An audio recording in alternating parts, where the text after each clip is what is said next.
Okay. Welcome back to our home. Let's just give it a good 20-second warm-up first. Actually, that's what the opening banter is for. Yes. To remind us, we go into severe panic mode when we hit record, and we have to banter for a while until eventually we remember the thing that we came to talk about, though I don't know how anyone could possibly forget this. Although you kind of did. You said to me, you're gonna have to carry this so I remember you are the country's only person who appears to have forgotten details of Tiger King. No, I haven't forgotten. It's just, yeah. Okay, I've lost track of time since we've been in quarantine.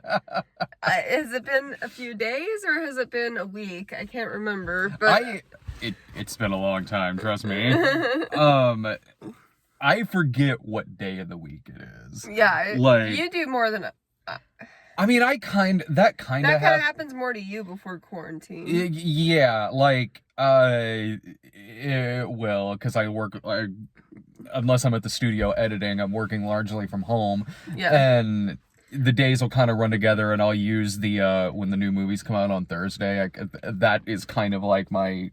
gauge of time. Yeah, exactly. Yeah. Which throws me off when there's a movie that comes out that premieres on Tuesday or Wednesday or something like that. And now I'm all over the place every day. It just occurred to me earlier that it's not only the weekend but the end of the weekend. I know, it's Sunday. I had to remember. I know. I was yeah. Okay, I gotta text my boss. I'm pretty sure I have next week off, but I want to make sure and double check. Yeah. No, I'm gonna have an extra long snob episode coming up, so you guys will enjoy that whenever we can get back into the studio. But if you are looking for some time to kill, is this the right thing for you? You probably don't even need me to tell you this, because I think we're the last people to review this movie, even though we watched it a week ago. We just did some other stuff in between them, I don't know, eating a Big Dipper pizza and playing Doom. Look, we're looking for stuff to do, so we've already watched the miniseries that's out right now. I guess we could watch it again. This thing was awesome. It's about big cats, so of course you'll like it. Not really. Well, I mean, there's a lot of footage of big cats, so of course you're gonna like it. It is. Oh yeah, I mean, cats. I'm a cat person. I'm saying it goes without saying. It's very cat-centric, is what I meant by that. Sort of. I mean, it's about this guy, Joe Exotic, who's... I'm already sold on you just explaining the rest of this. No, because you're gonna tease me? Absolutely not. I will sit here and listen, like I am right now. It's more Joe Exotic centric than it is cat centric. But I'm just saying there are a lot of footage. No, there is. There's a lot of cats in Tiger King. It's sort of like if you. It's sort of like if you combined a Frosted Flakes commercial with the Jerry Springer Show. It's kind of what you're getting here. This guy is really eccentric. The movie, it starts out, is a 7-part miniseries, and it starts out by a dude just straight up saying, we animal people, we're all a little crazy, but big cat people are fucking crazy. And they kind of are. Proceeds to show you why. Yeah. A lot of it hinges around this man named Joe Exotic, who's kind of like if Miss Velma ran a zoo. You've seen Miss Velma's Christmas special on the Cinema Snob. With a little bit of Jim Varney in there. Yeah. Some Joe Dirt, kind of. And Elmer Fudd. Except for not as... the accent. Oh, okay. You don't see that? No. No, I think he pronounces his R's. Who am I thinking of? Yosemite Sam? Yeah, that's what I'm thinking of. Sure. I guess. Yosemite Sam would probably do stop it. Would probably do as cartoonish of a job running a zoo.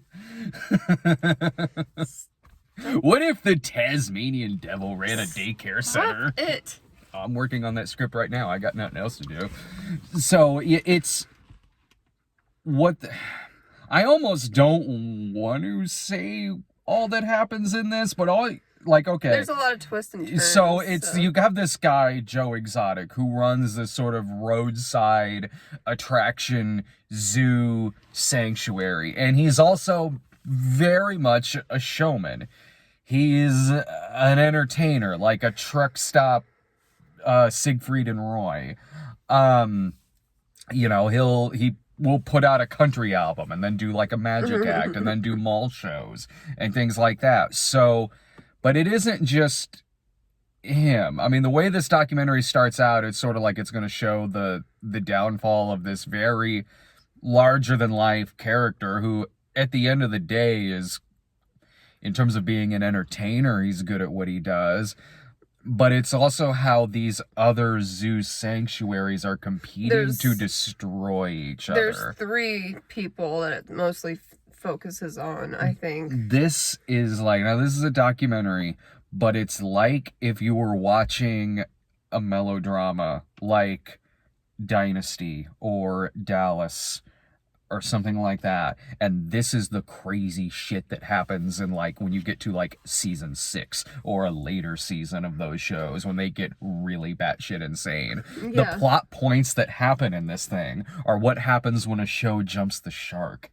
Like, this is like if you watched the pilot of Nip Tuck and then just skipped right ahead to the shitty LA seasons. Like, because it's... You'll think you got kind of a grasp of what's going on. Like, all right, this guy is going to get too full of himself. He's going to make mistakes. It's going to cause his downfall.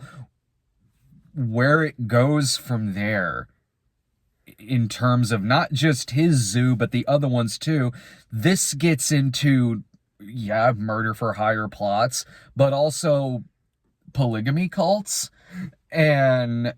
feeding YouTube someone... celebrity, rumors of feeding a missing husband to a tiger, yeah, and whether or not this person who's been missing was fed to a tiger, at the end of the day, he's still missing and probably dead.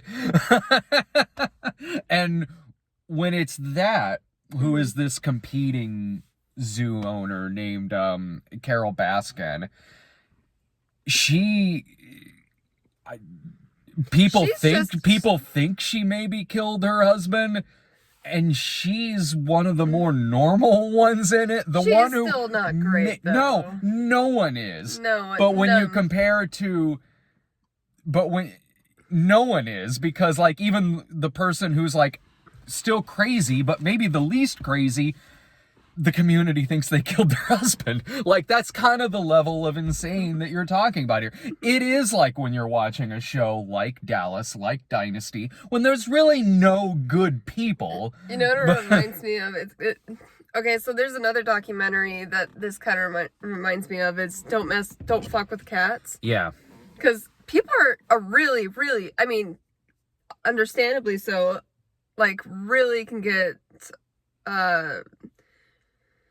intense about cats, you know, like big cats. This big cat community is kind of like Don't Fuck with Cats, but Don't Fuck with Cats is way, honestly, it's way... There's a difference. No, there's a difference. Because this is like crazy cat people who are trying to kill and destroy each other. No, that's what I'm saying. I'm saying like Don't Fuck with Cats is like a way better version of cat people. That's what I'm cat trying people to say, coming together for good to stop a serial killer. Whereas it's like, this is people who start out seemingly with good intentions, that get very corrupted by ego and narcissism and the drive to try to destroy each other. Even if one party is saying like, oh, well, this one's doing something terrible, that party is doing the same thing. So it's like there's like kind of hypocrisy on all arounds, on all sides.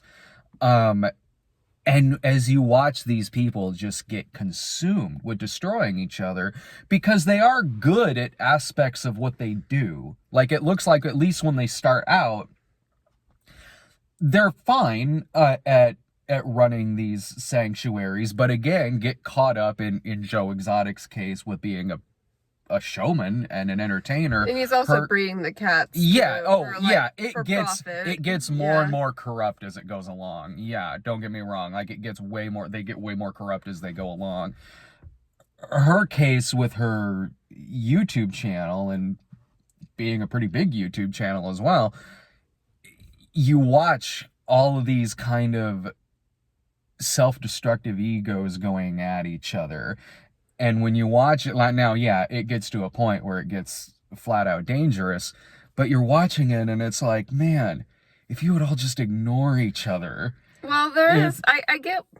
I mean, at the beginning. I get some of her motivation. I do too. It's like, I'm not going to breed big cats for profit. Like, no, but it seems like she was doing things like that before it started getting that bad. She seemed a little too obsessed with this guy. I mean, he was also obsessed with her too. Like, it's just two people battling each other. He's going on camera, like, having dolls of her and shooting them in the head.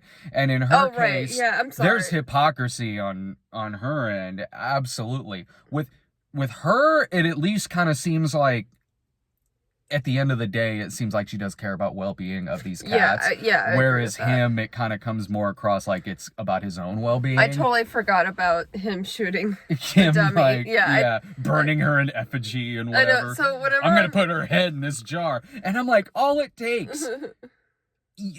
Not all of you have to ignore each other, but all it takes is just one party to ignore the other, and the other would probably self-destruct. So, but granted, like I said, it gets deeper and darker and more dangerous as it goes along when you get into murder for hire plots, and when you get into this, let's get this sleazy guy from Vegas to run things. What's the worst that could happen? So every opinion I've had, I feel like I've been like forgetting parts of this documentary, and I'm like, oh wait, that happened. So everything I've said, just take with a grain of salt. But I kind of want to watch that guy's that like music video he did. Oh, his country songs? Yeah. Oh, yeah. I'm sure those are available. I want to know, this is one of those documentaries that's so fascinating, and it's addicting. It is. Because you're not going to see a lot of turns that are coming in this thing. You can get through this in like a day, and it's seven parts. It's one of those documentaries that's so fascinating that a documentary could be made on the people who made this, because it's like, how did this go along? Clearly they were with these people for a lot of years and a long time. Yeah. Did this originally start out to where we're just kind of documenting this Joe Exotic guy because he did this presidential campaign in 2016 and was a pretty crazy local figure even before then?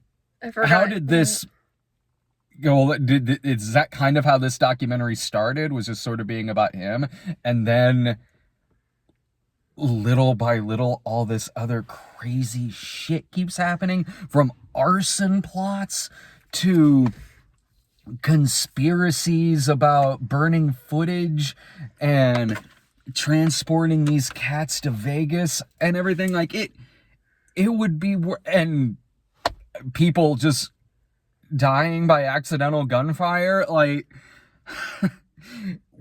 it would be worth it just to look at the directors of this documentary and just hear them talk for a while. Well, I like how it's more observational than it is like these guys talking about it. Like the directors. The documentary, it's not one of those where the people who made it, I mean, you can see them a couple of times in it, but yeah, I think in the beginning, and they'll pop up every now and then, but like it's not that kind of documentary where it's the person who directed it or hosting it is in front of the camera the whole time. No, yeah, a lot of it is just like showing everything that's going on. Yeah. Which is interesting. I like the way that it was made. Did you like the big cats?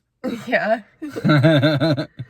Yeah, poor cats. I mean, some of them, I mean, yeah, it's good to have a big cat sanctuary for sure. Like, there should be, but not just to be bred for profit, just because of out of your own self-interest. You know what I mean? Yeah. Like, Oh, so I know that's the thing. It's because no matter how noble the intentions might have started from the people who began these zoos, it got to a point where it's sort of like, at the end of the day, you probably shouldn't be running something like this. You know, like cats that were saved from a circus, or cats like that were just also being you know, house pets, which shouldn't be, and they're put in a sanctuary. That's one thing. But to like, the way they're doing it, not right. It just seems, No, certainly. And I was talking to Sarah last night. I asked her if she'd seen this because it seems like something she'd like a lot. And she writes back, she goes, "No, should I? I don't know. I've seen some things on Twitter. It seems like it might be too depressing." It's not. Like, No. if you're worried that it's gonna be one of those things that is showing a lot of animal cruelty, it doesn't. It just shows.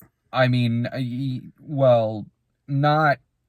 I'll put it to you like this: there's a lot of things that it doesn't turn into like a Sarah McLachlan ad or something like that, where you have these long shots of sad tigers sitting behind cages with sad music playing and whatever, and it doesn't do anything like Don't F with Cats or something like that. No, it doesn't do anything like that. So I stay away from stuff like that. I didn't watch that Don't F with Cats thing. You don't want to. You didn't want to watch that with me. So I take it from me, someone who does kind of stay away from stuff like that.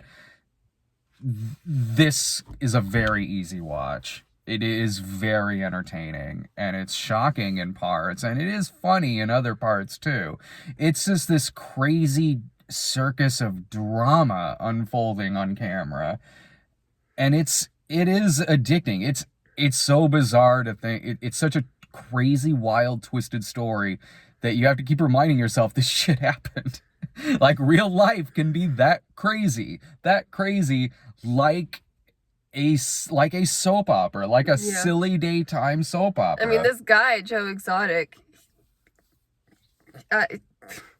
he is a showman. He's a really, really big personality. So it's just interesting to look at him and watch him talk, because it's like, well, this person exists in real life. Well, I did sell Sarah on it, so she might be watching it today. I'm not sure. But when I told her just what I said right now, she was like, sold, or something like that. So if you haven't, like, a lot of people have already seen this. I know we're kind of late in the game in reviewing this. I don't know if I should ask you whether or not you think that guy was killed by... Oh, do I think that she killed her I don't know if that's going to be like a spoiler. I don't know. Yeah, I don't know. I'm kind of one of those people to where I'm like,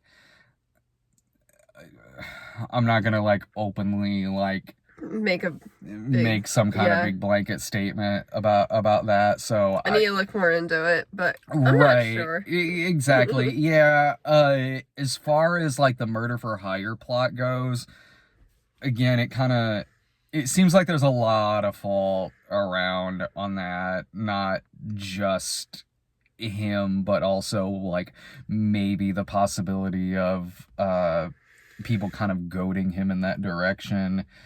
Again, that's just taken from what this documentary is showing. And when I was watching this, I was like, he seems really familiar, Joe Exotic. Like I'd seen him somewhere before, and I kept thinking like The Daily Show in my head. I was like, was he ever featured in like a correspondence segment on The Daily Show? And then later on it showed a clip from John Oliver, and I was like, okay, that's it.